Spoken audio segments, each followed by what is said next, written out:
All right, let's talk about something we do every single day, something we totally take for granted.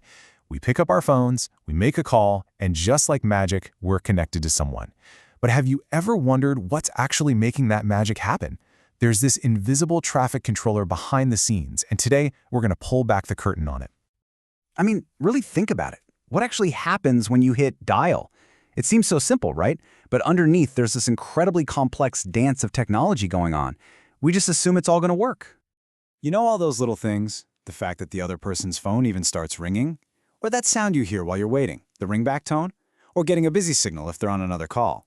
Putting someone on hold, setting up a three-way call? None of that happens by accident. These are all very specific, carefully managed signals, all orchestrated by a hidden protocol. So let's meet the manager. The hero of our story today is called SIP, and it's the protocol that works tirelessly behind the scenes just to make sure our conversations can even get started in the first place. So, what exactly is SIP? Well, its full name is Session Initiation Protocol. Now, don't let the name scare you. Signaling basically just means it's sending control messages back and forth. Things like, hey, I want to start a call, or, okay, this person just hung up. And the session? Well, that's not just a phone call. It's any kind of real-time communication, which, as you'll see, is a super important detail. What's pretty amazing is that SIP was standardized way back in 1999. It was designed to kind of copy what old-school phone systems did, but the people who created it were incredibly forward-thinking. They built it to handle not just our voices, but all sorts of multimedia stuff they knew was coming in the future. And here's another cool thing. Unlike the old telephone network, SIP treats every single device, your phone, your computer, whatever, as an equipotent peer.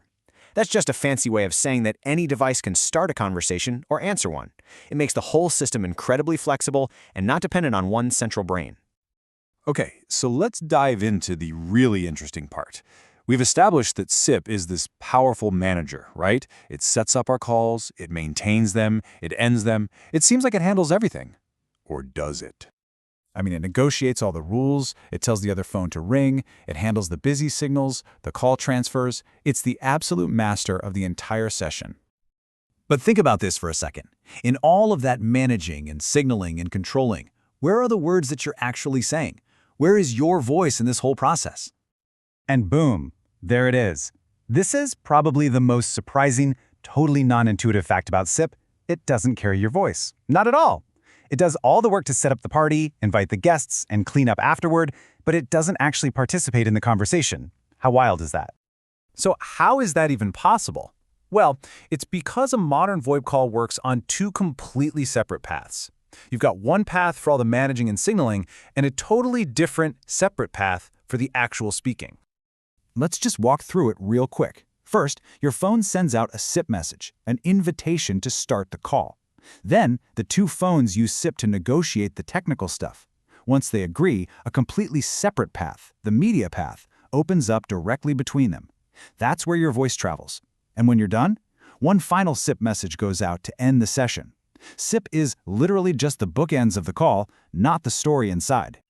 This just illustrates that separation of duties perfectly. On the left, you've got SIP's job, the signaling path, starting and ending the call, managing features. And over on the right, you have the media path. This is handled by a totally different protocol, usually RTP, the real-time transport protocol.